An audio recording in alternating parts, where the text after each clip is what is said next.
Welcome, ladies and gentlemen, and those who lay in betweens. I am very grateful to invite you today to this very special episode of Story Always, in which we are joined by two most excellent guests, Hailey and Vee. Hi, Hailey. Hi, Vee. How are you? I'm doing well. Yes, most well. Thank you for that grand introduction. Oh, I fear it's too grand for our kind, the likes of our kind. You're entirely too kind. Okay, no, I cannot do this too long. Neither can we, to be honest. Yeah, I've been in England for a while, but most people I don't know don't speak like this. So, but yeah, welcome everyone. Thanks a lot for being here. For this episode of Story Always, we're going to be joined by the authors of Good Society to talk about their latest expansion for the game. But before we do that, let me remind you that to please follow us on Twitch, subscribe to YouTube, subscribe on Twitch as well. And if you want to help us, you can also make a small donation on our coffee. And of course, give a like, share the video around, all that kind of stuff. With that out of the way, let me welcome now properly Vee, Hendro, and Hailey Gordon. Hi, how are you? Still well. Yeah, not too bad. Australia's been kind to us in its weather lately, so it's been very, very lovely here. Oh, that's really nice. England is not misbehaving too much right now. I don't think it's raining at this moment, so we consider that pretty well good time. So for those of you who don't know them, they are the people behind the Storybrewers Roleplaying company. They've published games such as Alas for the Awful Sea, Good Society, and recently they've made a Kickstarter for the expansion for Good Society called An Expanded Acquaintance. I had to look at the pronunciation on Google for that. I have to look at the spelling every time. Yes. But yes, yeah, we're very excited to have that on Kickstarter at the moment. It is about 1 week in, so we've still got about 3 weeks left of the Kickstarter, and we're really excited. So, to begin with, before we get into Good Society and Expanded Acquaintance, I would like to ask you, how did you get into RPGs? What was your first experience with RPGs and all that? And in the meantime, I'm going to send all the links on the chat. Brilliant. Do you wanna tell the story? Yes, sure. So we have always been big board gamers. Yeah, you can see behind. Always. You can see our board game shelf proudly displayed. And one day they brought home Mouse Guard because, it's in a box. It looks like a board game. Yeah, so the deluxe version of the Mouse Guard RPG in the box with little It has pieces. dice. Yeah. And then we realized it's a role-playing game. We're like, well, we've already sunk investment. Let's give this a go. And it was very fun. And I lived out all my Red Wall dreams, and it was beautiful. So that's kind of how we got playing for the first time. Yeah, definitely. It was slowly getting more into the tabletop geek space area. And then at some point after Mouse Guard, we got addicted. We got hooked on all of the other kinds of RPGs. I think we started playing Fiasco and D&D very shortly after. They're both really, really good entry points, but both very different. Yeah. So it was interesting because we had both of those really early on. Yeah. And then from there, it just snowballed. It just goes. And now it's the addiction that you know today. Yeah. I know a little bit about that, about addiction consumption. So your first, published RPG was Alas for the Awful Sea, which is a wonderful game, so I do recommend people to check it out. But probably we won't have too much time to talk about it today. But I did wanted to ask you, how did you decide to kind of go into like publishing with it? How was the experience with your first Kickstarter and publishing the first book? Kind of your thoughts on the whole process. Yeah, it was actually really interesting because obviously with Alas being our first one, we really didn't have a lot of idea. We're all the way in Australia, and it's not like we had any mentors here to sort of work through it with us. So a lot of what we did was look up to other people overseas and anyone who was making games. We were trying to research madly online to get an idea of what it is that we were doing. So a lot of it was us making it up as we went along. I would say the main way we tried to make sure it went smoothly was before we actually got Alas up and published, we went through a lot of smaller cycles. We did a lot of smaller projects very quickly. Well, not quickly, but in a shorter, so they're smaller games in a shorter period of time. So we got practice at doing the cycle from idea, playtesting, making the actual product. And we try to force ourselves through that process a few times so that we were really comfortable with that side of it. And with the craziness that is Kickstarter, we could just focus on that when that was happening. Yeah. You have anything to add to that? Yeah, I think that you never really know what you're doing the first time at all when you're creating a game. I remember thinking we'd made this game and we'd run this Kickstarter and that was great. And then I was like, oh, I have to write a book where I explain how to play the game. What do I put in it? And so like I was just like reading all these RPG books being like, what goes in here except the rules? There must be more. So it was a big learning experience, but it was really great. Yeah. I think you could go ahead, sorry. No, I was just going to ask you kind of what did you learn in that process for future Kickstarters? A lot. Yeah, a lot. Like we are very thorough when it comes to analyzing something after the fact. It's helpful because obviously Hailey and I live together and we design together and we spend all of our waking hours together and sleeping hours together. So we have a lot of time to talk about our projects and analyzing what's happened. So I remember at the end of the last Kickstarter, we were writing down everything that, that worked or that we were, we're figuring out how to deal with our emotions even. So there was a lot of things that we would analyze afterwards. So the things that I think I learned from that process and that we're sort of implementing now in terms of when you're doing the Kickstarter is how you emotionally manage as well, the roller coaster that is. And just to be careful with like your processes, like making sure that you have,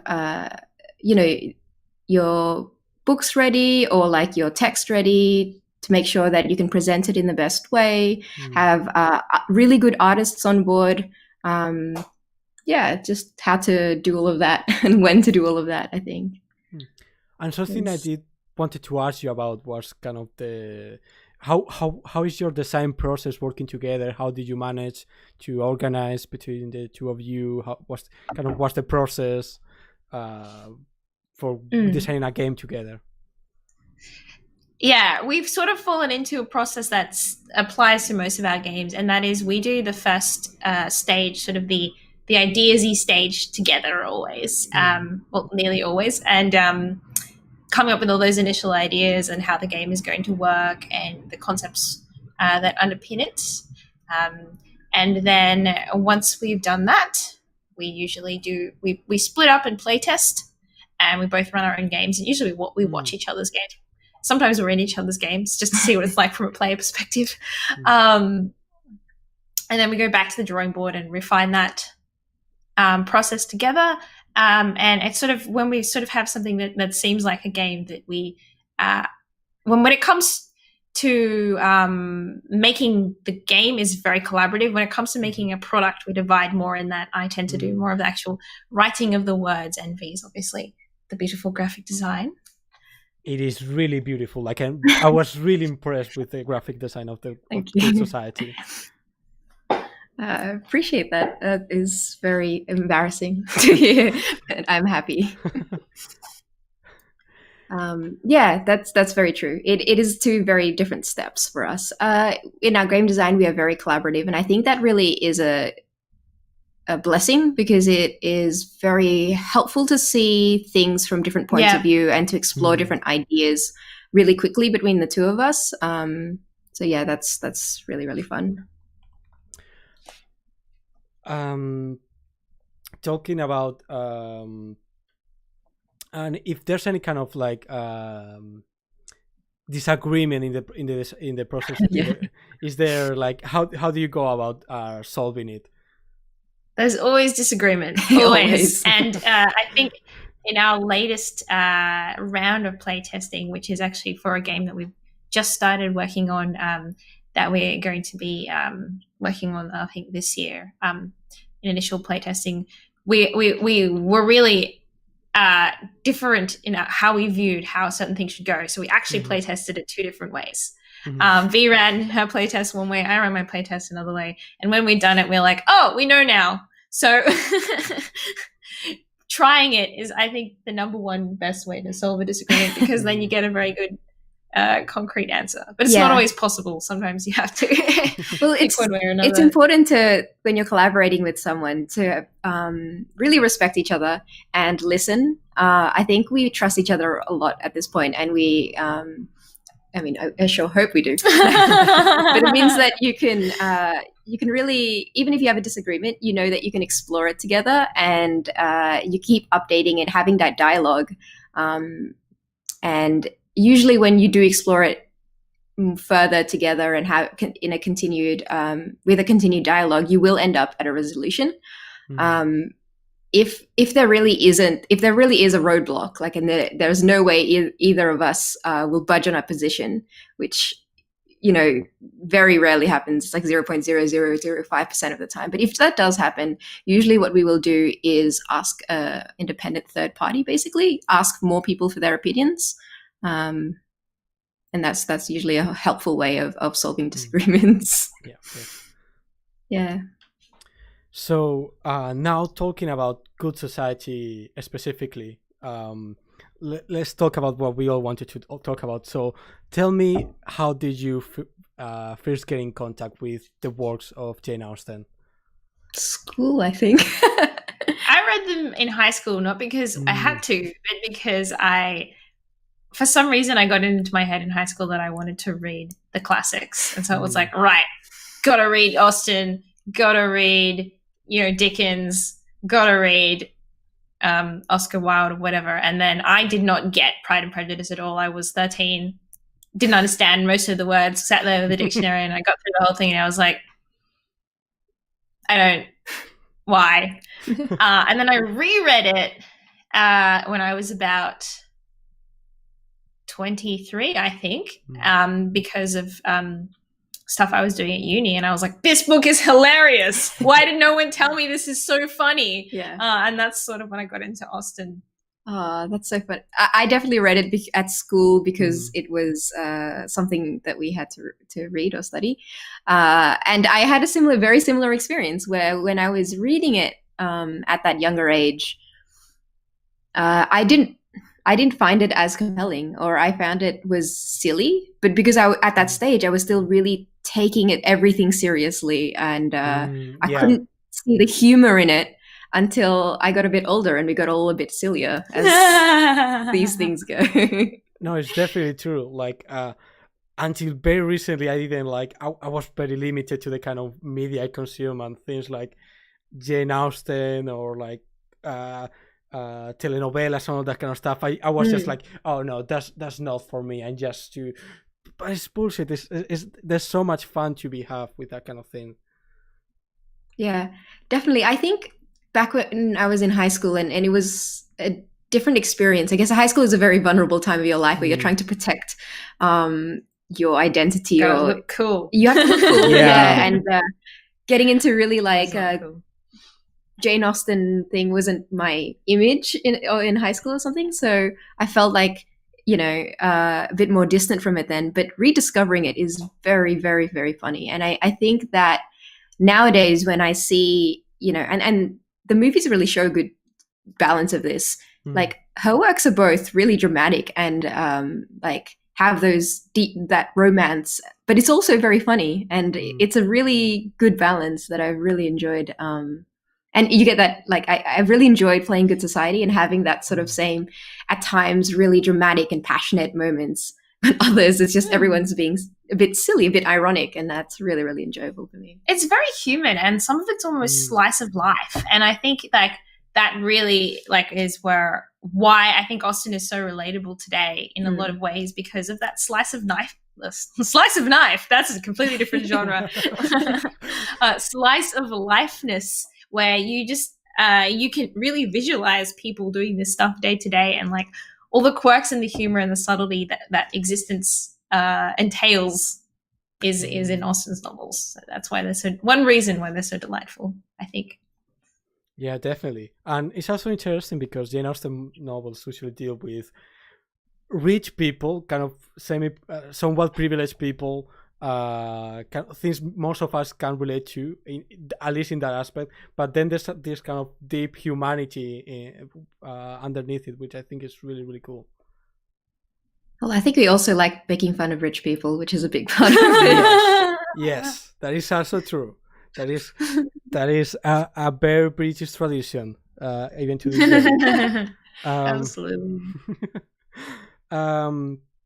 So where did the idea for the RPG for Good Society came from? Where did you decide I want to do an RPG out of this?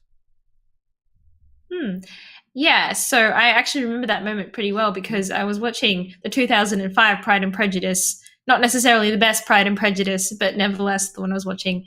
And like I found myself having a feeling, oh, what would I do in that situation?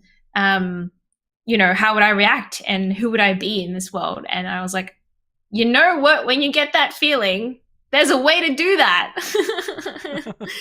Let's give it a try and see what happens. So we did. We just gave it a try. We just got a bunch of our friends together, and we were like, I had a very bare bones version of the game, and we were like, so you're in an Austen novel, go. And it was pretty fun. Yeah, I remember that first play test. I think that was a really good proof of concept. That was the moment where I felt like, okay, this is something we can work on, and actually was really excited to build into it. And yeah, I think from there that was pretty fundamental. I think that first playtest I think sometimes you have a lot of ideas, and you, even if you think that they're going to work, after the first playtest, you realize that they might not. Yes. So none of our ideas were good in that playtest. But it still worked. That's the amazing thing. That's how strong this idea was. The Jane Austen pull and draw were that it worked, even though all our game design ideas didn't really work out. So yeah. So something a very important, I guess, theme or aspect of the Jane Austen novels is this tension between human desire, what the characters want to do, and this social expectations, social structures, social norms. How does the game reflect that? Yeah, in quite a lot of ways. I think the most obvious way is a mechanic that it has called inner conflicts, where you literally you put down the two things that your character most desires that are in opposition for each other, and the game rewards you for acting on and making sacrifices for that each side of those desires to just make sure you're nice and conflicted. But on top of that, there is, of course, reputation. Yeah. So with the reputation sort of system, in terms of it has a list of criteria that you assess your behavior since the last sort of phase. So if you don't know the game works in phases where you have a chapter or a phase, which is what in character role playing as usual. And then once you've done that, you do a reputation where you do assess the behavior of your characters, and they might get positive or negative reputation tags based on how they've behaved in that last novel chapter, and that has impact in in later phases of the Yes. game. So that sort of mirrors you can act out, but people will form opinions of you based on whether you're contravening society's conventions or not. And the last way that is just part of the setting. I think a lot of people, when they play this game, really enjoy that restrictive versus expressing yourself. And that's something that we found players do bring into the game themselves, which is really cool to see, because its setting is so strong that people say, oh, well, I really want to do this, but I wouldn't because XYZ, and instead I do this. So I guess because the game is really about authorship and writing this story together rather than necessarily totally embodying your character. A lot of the games we see, people do express that kind of thing. So they will say, like the way instead of saying I look away and not explain what the circumstances surrounding that action is. So I do think that that's really cool when I see that happen in games. And as the facilitator, we also try to bring that into the world in the games and that sort of thing, obviously, as well. Yes. So about kind of player authorship, how does the game encourage players or allow players to really contribute to the story that they're creating? Well, I think the first thing that I feel is sometimes underrated in role-playing games is telling them to explicitly.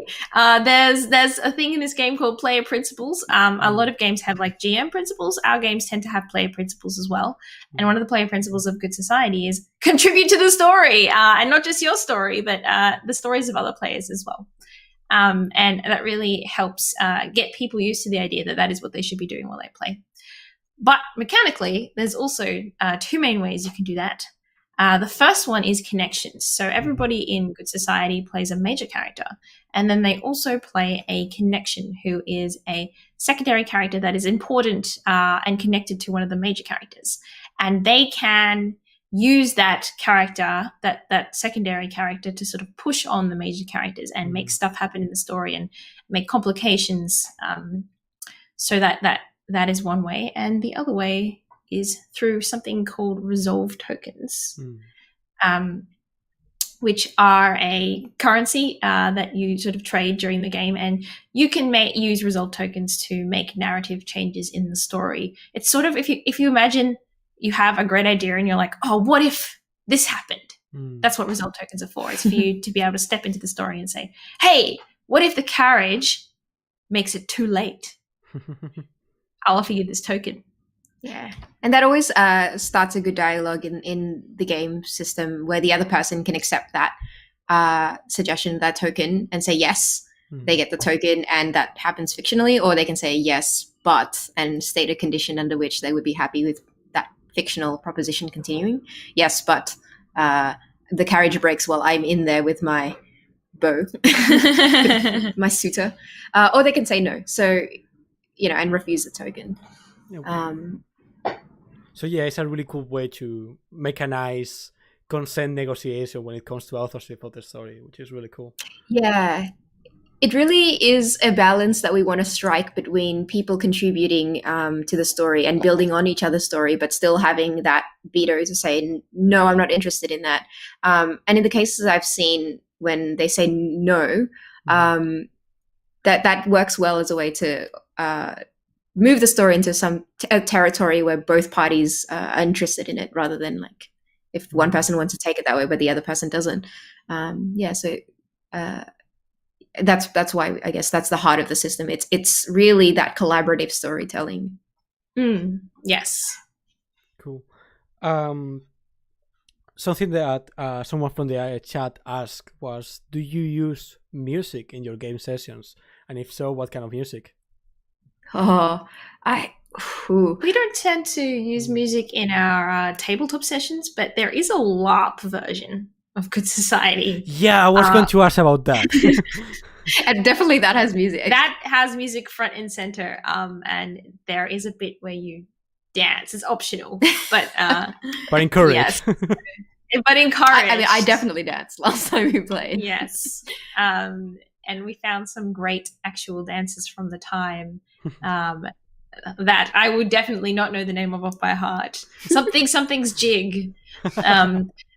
Country dances from the time that are really simple that you can do in that, and they add a lot of flavor, so it's quite a bit of fun. Yeah, I think this is one thing. We play a lot of our games online because it's hard for us to find people here locally. Yeah. And when you're playing online, unfortunately, it can be very difficult to set up music. But certainly, I think there's so much good music that you can play. I mean, there's soundtracks, the movies for one thing. Yes. Yeah. And then there's a lot of non-licensed music from that time as well. So yes, do it if you have the capabilities to do that. I would enjoy that. Amazing. And by the way, since you mentioned the LARP, is that out yet? I don't remember right now. Yes. Oh yeah, I really, really have to get around to try it. There's probably some room somewhere here that we can rent that looks like properly Victorian. Yes, that's true, actually. Yes, very, very true. So you mentioned before that the game is structured around the cycle of play. Can you tell us a little bit kind of what the cycle looks like, and why did you decide to go with this structure? Yeah, so the cycle of play has a few different phases. So I've mentioned the first one being like the novel chapter phase, and then you do the reputation where you assess it. But then you do a rumor and scandal phase where it's a player level exercise. So you go around the table and either create a new rumor that's circulating around good society, or you can spread a rumor that's been created by one of the other players. So we go once around the circle and then back around the other way. So you get 2 turns to either create or spread a rumor. And spreading a rumor means it doesn't make it true, but it makes it widely spread and known in good society that most believe it to be true. So this is a really fun phase to seed in like little story hooks that you might want to see during play, or to make more scandal with characters and connections and that sort of thing. We found, so it doesn't always, not all of these rumors make it into the big plot of the story, but they certainly do feed into that engine of moving the story along. And then the next one after that is the epistolary phase, or the letter writing phase. Which I really, really love. It goes down so well every time. I think it's a really, really fun, inherently fun phase, and it also really, in this game, ties into the Austen part of it really, really well. So in this phase, you write letters from your characters to other characters. Yeah, it's very self-explanatory. But we've seen some really great letters, and I definitely it's one of my favorite phases, and I think that's a lot of people's favorite phases too. Open license for self-indulgence. Yes, definitely. And it's really cool because they usually kind of tie plots together, and they open new plots. It's really cool. Yeah. So it's a different way of this for the fiction to progress as well, which is really interesting. So in this game, there's a lot of different ways the fiction is progressing outside of in-character play. So after that, then we do sort of like another novel chapter phase, and so on and so forth. And yeah, so that's sort of like those are the different phases in the cycle of play. They're sort of arranged. After that, you have a novel chapter, a reputation phase. There's no second rumor and scandal phase, but you then do the last epistolary phase. Oh yeah, and then upkeep. And upkeep is just what it sounds like, where you sort out your tokens and clean up a whole bunch of stuff and get ready for the next cycle of play. In terms of why we decided to use the cycle of play, the thing that's interesting about Good Society is the system doesn't inherently put on you a lot of the substance of the story or the fiction, right? So if you're playing a PBTA game you succeed in a move, or like you have a partial success, they'll be like, pick from these 3 things about what happens next. And you're like, great, I'll pick. That tells me narratively what's going to happen next, and I keep going. In Good Society, that doesn't happen. All of the narrative loading of stuff is all at the very, very beginning of the game. You do it all during backstory and character creation. Other than that, the game's like, great, go forth and create your story. So because we don't have narrative and fictional inputs during the game that the game insists upon, we actually have very tight procedures for running the game that make sure that the fiction continuously moves forwards and develops, even though the game doesn't contain any narrative prompts. Reputation conditions are the one exception. But other than that, and that structure actually forces things to progress, new things to arise, and for the story to continue shaping itself. Whereas I think if we didn't have that, there would be much greater potential for it to stall, for people not to know what to do. You always know what you're doing in Good Society, even if you don't know what's going to happen next in the story. So I think that's the main reason for me behind the cycle play. Yeah, that's definitely true. I think that I remember when we were talking about the first cycle, the first time we played this game, bare bones version, just a proof of concept, we didn't have those phases, and it really had that where we were not sure how to progress the story beyond continuing to make jokes at that time. I think maybe we were filling the time with really funny jokes, and that's really enjoyable, but it was much harder to push the story along. But when it's telling you to come up with rumors, it necessarily has a way to build in new plot and force you to it's hard not to progress the story. Exactly, with that, and with the letters as well. So yeah. Why did you decide to use this kind of more open-ended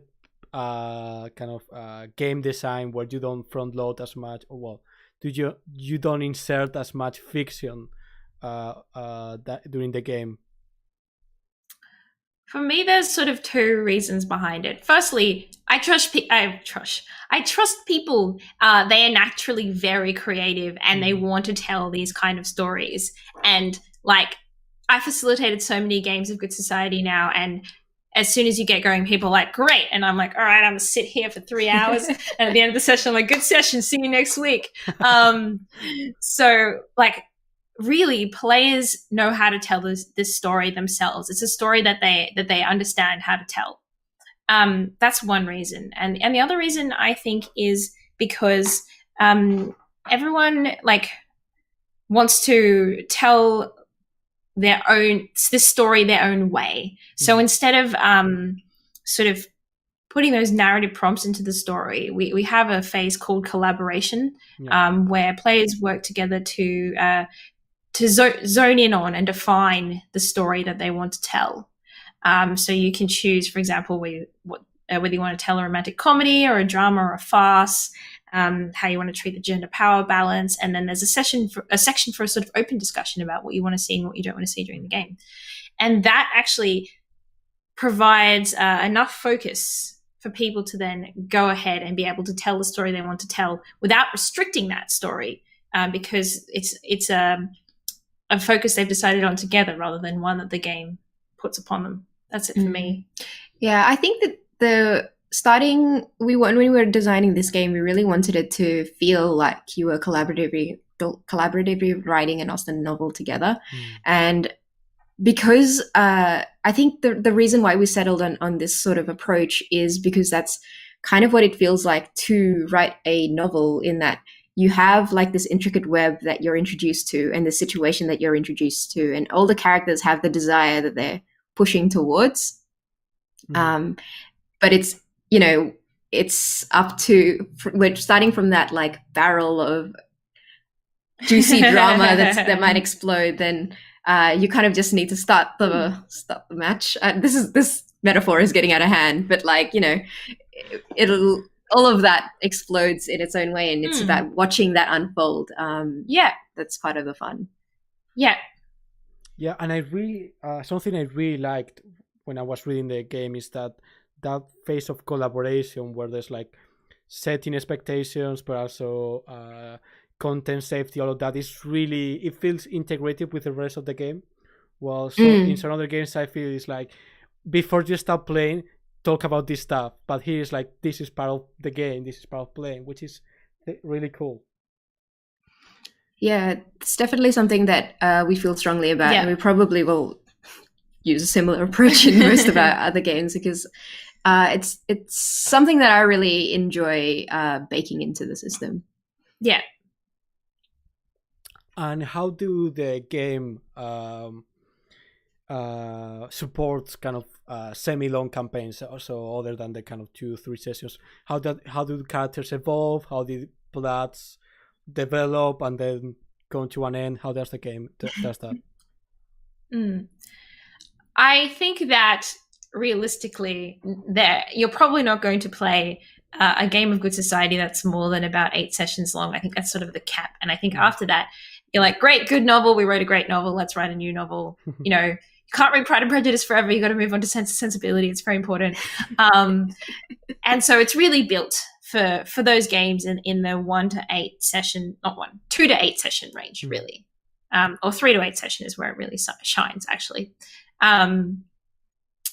And if you are playing that longer 8 session game, then you really get to dig into the juiciness of some of the mechanics, like inner conflicts, that you don't really use as much in a 3 or 4 session game. That sort of like keep the drama there. And you can also create new desires, create new connections, and even step in, like switch out your character for a whole new character if you feel like your character is done, which sometimes happens in this story, because sometimes you marry advantageously in chapter 10, and you're like, right, my storyline is done. But the system is quite flexible in that obviously you're not just playing your character, you've also got these connections. So even if you're not currently playing your major character and running for your desires in that context, you're probably having a lot of fun messing up someone else's storyline. And that, I think, is also another way to keep players invested and interested. And people are surprisingly good at understanding the arc of their story and how long it should take if they understand how many sessions something's going to take ahead of time. So if I sit down, I'm like, right, it's going to be a 4-session game. Everyone is like, okay, very good. First session, just shade. Second and third session, like developing, getting into the juiciness of things, but people aren't wrapping things up yet. They're creating more drama. And then in the 4th session, everyone is like, proposal time. Like people just get it quite intuitively. I think you have to give players a lot of credit for understanding narrative structure very intuitively most of the time. Yeah, I remember in the game we played together, I think in the last session, in the last moment, I ran away to get married, something like that. That was beautiful. Yeah, exactly. So something else interesting about the game is the role of the facilitator. So I was wondering, how do you see the facilitator fitting into the game? What do you have a facilitator, and why sometimes the game doesn't have one? That kind of stuff. Oh, I think that the game. Some people say that this game could be GM-less in that, like, there's no real reason why you have to have a facilitator.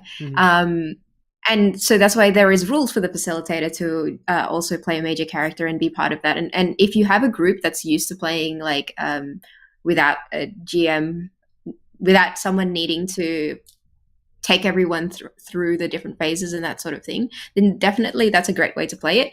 But if you do play with groups that maybe aren't used to it, or in my case, sometimes I find it, because I guess I find it fun to just facilitate games as well. But and I'm sure I'm not the only one. I'm sure of it.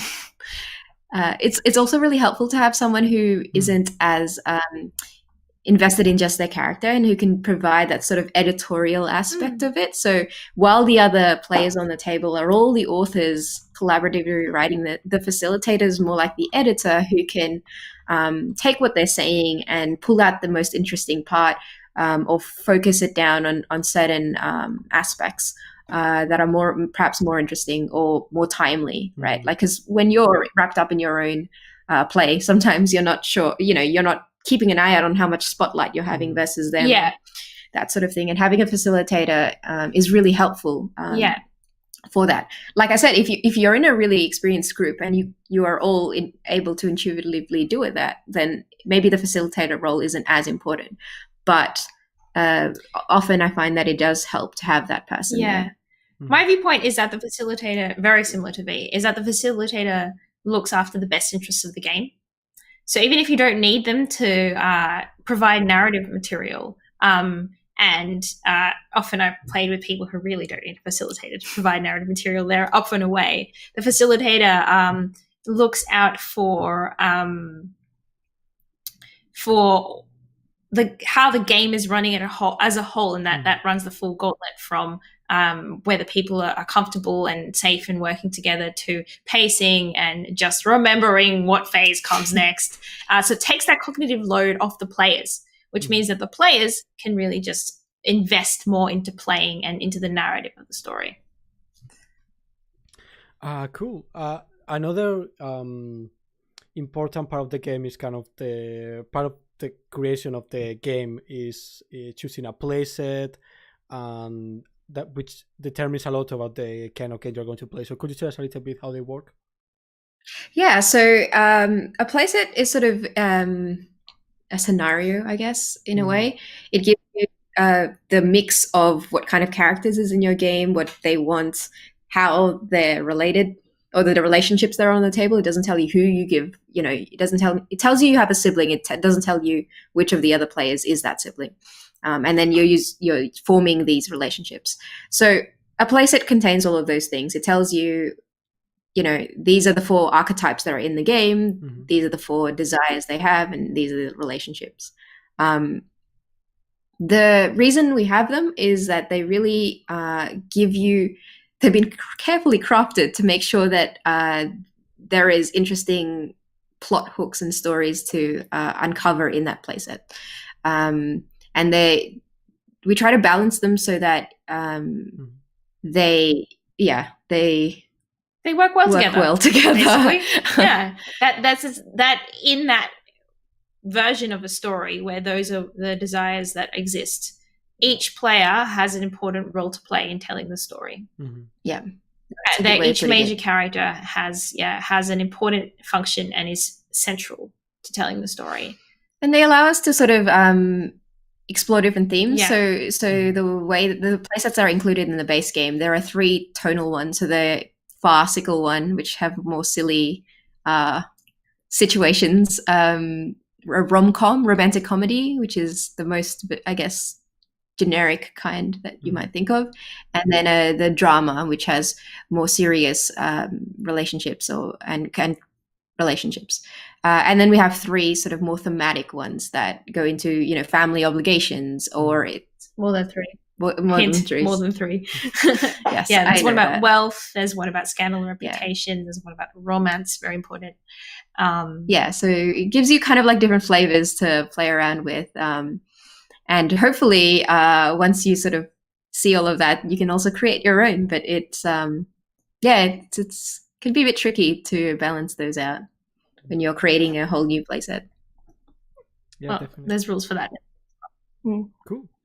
And another important another part of the game is the use of a lot of different cards for characters and desires and secrets and that kind of stuff. So what do you find it useful to put all those things in cards? So I think there's two types of cards. There's the desire and relationship cards, and then there's the connection cards. So the desire and relationship cards obviously have the desires and the relationships on them, and they are going to get used again and again and again, game after game after game. You don't write on them, you don't change anything about them, they're just reused. So it's very practical to put them on cards. Yeah, I think we're really into like modular characters. You see that in Alas as well, because you get a couple of parts of your characters. So I think it was a way for us to achieve that in a sort of practical way. Because, I mean, in my mind, if you could just mix them up online and then print out a final sheet that has every aspect of it, but it could be difficult. But I program. Yeah, yes. I know, like make a digital solution. Maybe down the line. But I really, really like modular character design. And I think that was the way we wanted to implement it in Good Society. Yeah. And then the connection cards are cards, again, for reuse and ease of use, because those are actually shuffled. Those have sort of pre-generated connections that can really spark your ideation, and they are shuffled and dealt out randomly, just so, because sometimes when you have all the options in the world open to you, it's quite hard to think of an idea. When you've got 3 in front of you, right, is it Isabel, Matthew, or Dennis? Pick one. Then it gets people creating quicker and helps focus that. So that's the reason behind those. Definitely. By the way, Sydney Icarus, who is in the chat and who is also an awesome game designer, just said that Obligation is straight up the best Playset. Oh yeah, so. It's a good one. Yeah, that's the one you start on. So let's talk a little bit about the expansion, what you are actually kickstarting right now, the expansion, which is called Expanded Acquaintance. So tell us about why did you decide to make this expansion? What kind of content are we going to find in it? Yeah, so when we ran our first Kickstarter, we hit all these stretch goals, and we made Sense, Sensibility and Swordsmanship and Pride, Prejudice and Practical Magics. Those 2 expansions were only done in PDF. So Pride, Prejudice and Practical Magic adds like magical factions and a way to cast spells and this whole world of magic stuff. I was trying to think of a synonym, but I'm not clever enough. Enchantments, spellcraft, arcane arts, and magic. All of those things, which are definitely different. Yeah, and mix that with the Regency Society, and the Swordsmanship expansion is really all about double identities and being masked heroes or evil people in a nighttime phase. So these are quite funny ideas. I guess there's a long tradition in crossing Austen with various other genres, and we found that really fun, and a great kind of like design challenge and something really interesting that we wanted to do. So we released these PDFs out, but we didn't sort of have a plan to have a book of expansions, and having just those 2 expansions didn't seem like it would be a complete product to sort of like turn into a book and sell by itself. So over the past year, as we've been playing More Good Society and working out like sort of the guts of the system ourselves, we came up with a couple more ideas, and I guess this expansion collects all 4 of these expansions into one book that'll be like a companion book for your Good Society, and it gives you all these other different ways to play. So the other 2 expansions that we are including as part of an Expanded Acquaintance is you have to excuse us for all of the puns. We're very silly people. Downstairs at the Abbey, which is sort of a Downton Abbey upstairs downstairs hack, which I think will be really fun. I'm really excited for that. Oh yeah, I'm already I'm so excited to play test this. So what is that one about?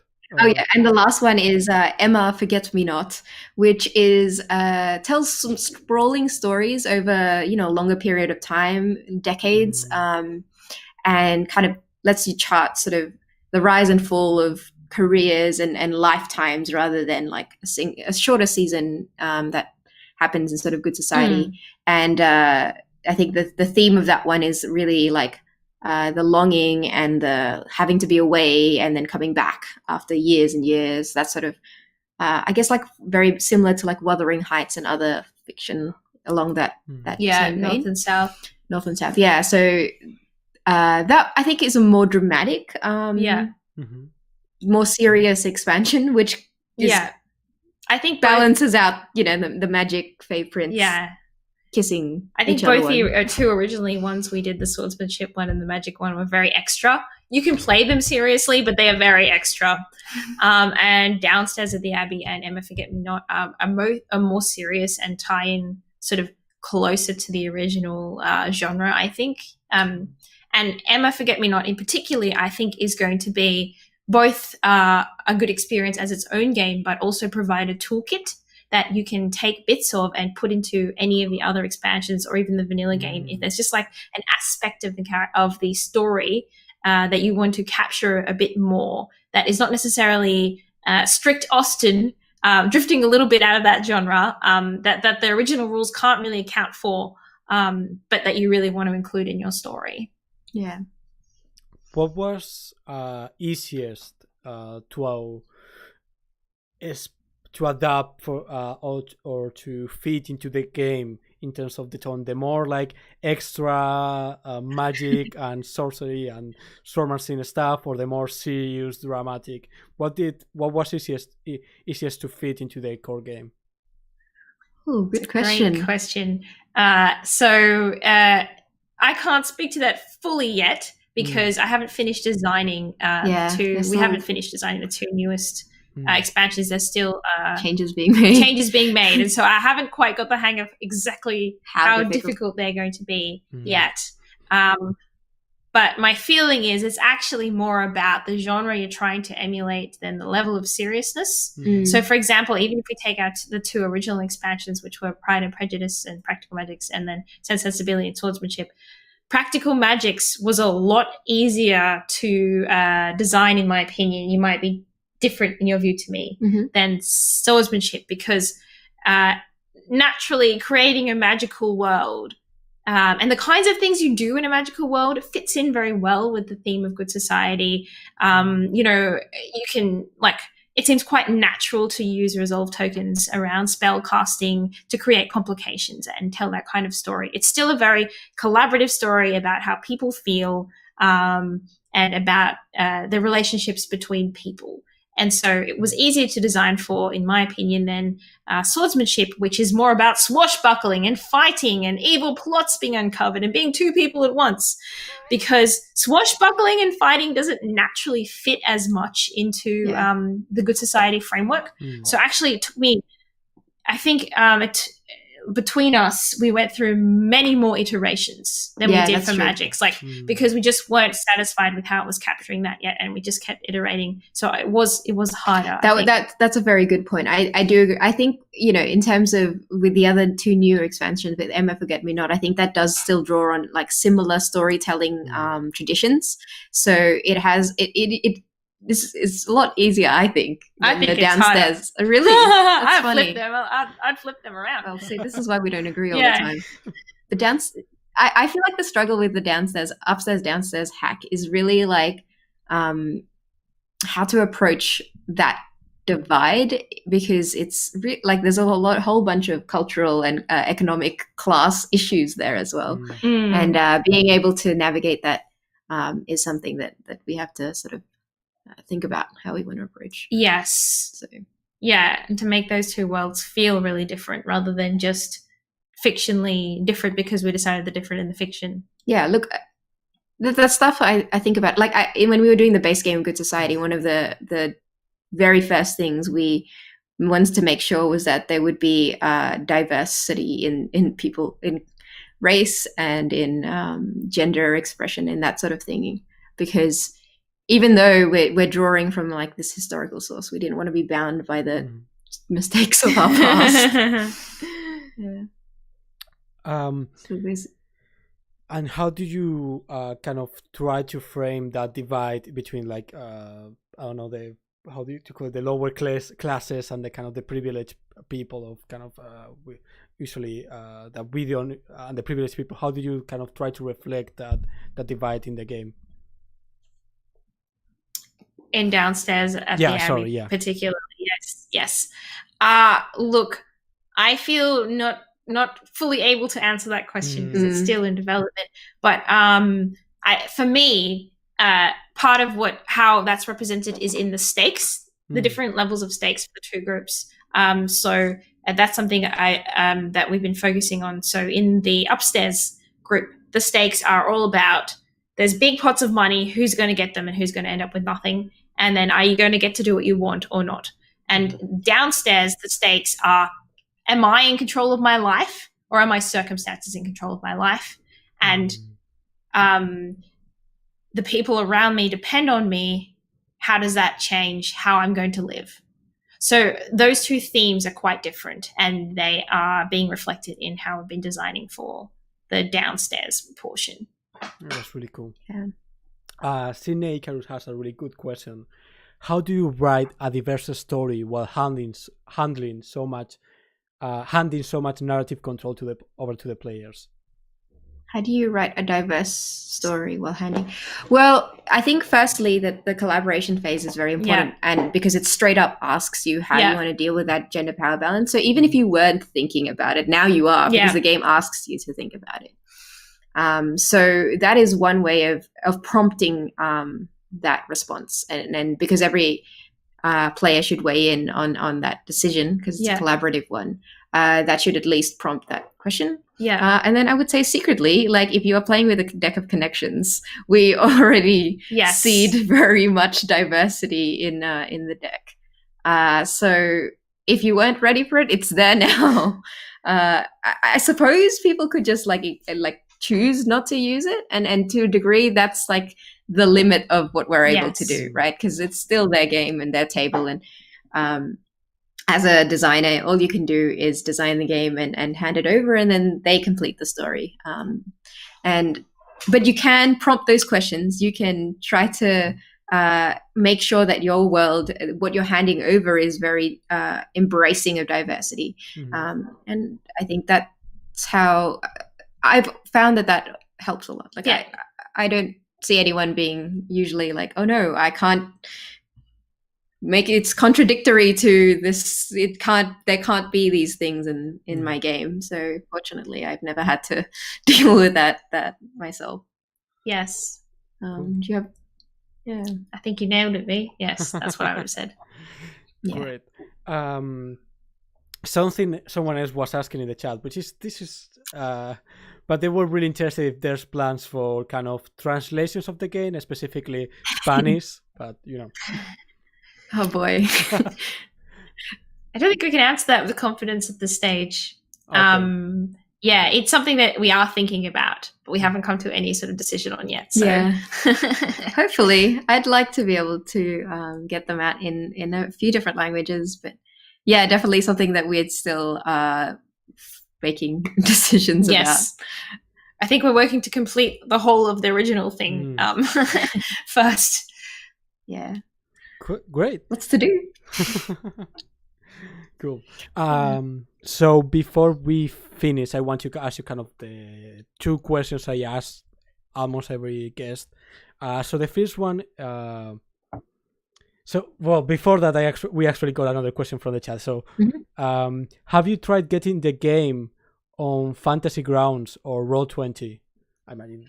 I believe someone, I think Grant, made a Roll20 version of this game. So I've seen it being played on Roll20, but we haven't worked out how to. We actually have our own online document, which is quite thorough, and which is really set up a way where we had full control of how we thought this game could be played online, and people so far have given us good feedback on that. So don't have plans to at the moment because this document is working quite well, but who knows? Cool. So what was some difficulty or problem that you found in the development of the game? How did you approach to solve it, and how did you solve it?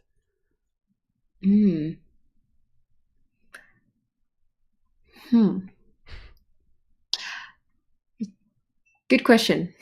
Yes, I think the biggest hurdle for us was reputation. We redid the reputation system at least 4 times. And the reason was that we want something that had a true impact on the story and truly reflected what had happened in the story.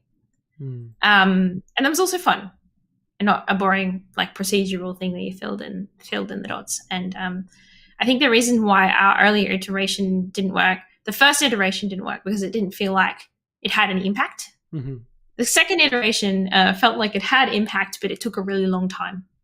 It wasn't always practical. And then the final iteration that we came to was sort of a balance of those two things. So we thought, this is impactful and it doesn't take too long. And it's a bit fun to do because you can make up tags and stuff like that. And there's reputation conditions.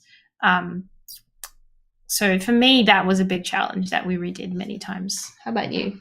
I have a memory of a goldfish, so I don't remember all of the individual issues, but I will say this. The thing that stuck out to me in terms of whenever we are designing is like the process itself, I'm quite a process oriented person. Mm-hmm. So I'm always, the challenges I have is in work, like seeing an area that that I'm not good at and trying to do that better. Mm-hmm. So identifying what it is that I'm not doing so well. Like I would say the very first time that I struggled with playtesting a lot, like because I'm not a naturally like extroverted person. I get a lot of anxiety when I'm running GMing for people, for example, in public convention contexts, where in Australia I'm probably the only female Asian in a kilometer radius of that place. Those were sort of like, that was one area that I struggled a lot in. Mm-hmm. And putting myself out there for those things was really, really hard. So identifying strategies to be more effective at that and how to make myself feel more comfortable with that and improving how I do that was just trial and error. It was a lot of talking to people and finding support. So yeah, but believing that you can, whatever it is that you're struggling with, that you'll overcome it is really important. And I think that striving for improvement is something that we both always try to do. Not always succeed, but you try. Yeah. I really like that kind of approach of, it's not that I'm a bad designer, big capital letters, just there's some task I have to get better. And if you can identify it, yeah. And finally, could you tell us some cool short story from playing Good Society that you think kind of illustrates the game for spectators? I'm gonna say the very first one that from that playtest. One of the reasons why I was like, this game has potential is the quote that I will always remember is, it was like, when we wrapped up the game, one of our players said, "Wow, there were so many sick Regency burns in that game that we burnt the whole country manor down," and we were all laughing and in stitches. So yeah, I really enjoy all of the slights that people have made to each other in the most British or low down way possible. Regency burns are my jam. For me, like, again, not exactly a story, but the sheer quantity of poetry that has come out in the letters, in the letter phases, fills my heart with joy. And every time someone's like, "If you will indulge me in the letter phase," I'm like, "Yes, we will indulge you." So all the letters, all the really, really beautifully constructed or very heartfelt letters, I think encapsulate Good Society for me. Yeah. Amazing. And there's so many good elopements as well. You have to give it to the players who elope. So scandalous. So I think that's going to be all my questions for today. I encourage all of you to go check out the Kickstarter for an Expanded Acquaintance, which will also allow you to purchase, I think, Good Society if you don't have it yet. So that's also a good opportunity to get the core game. And really, I want to thank Vee and Hailey for being here today. So thanks a lot. Our absolute Thanks pleasure. for being Thank you here for with us. chatting to us. Yeah. It was my pleasure. And to everyone listening, you can I'll leave all the links in the description of the video and in the chat right now if you want to check it out. So I encourage you to do that. And also, if you want to support the channel, again, follow us on YouTube, on Twitch, subscribe to Twitch, give us buy us a coffee or a coffee on Coffee, follow us on Twitter, Facebook, other stuff. So in the description, you know the deal. So thanks everyone for being here. I hope to see you soon. And until the next time, live long and prosper. May the force be with you. See you soon. Bye. Bye.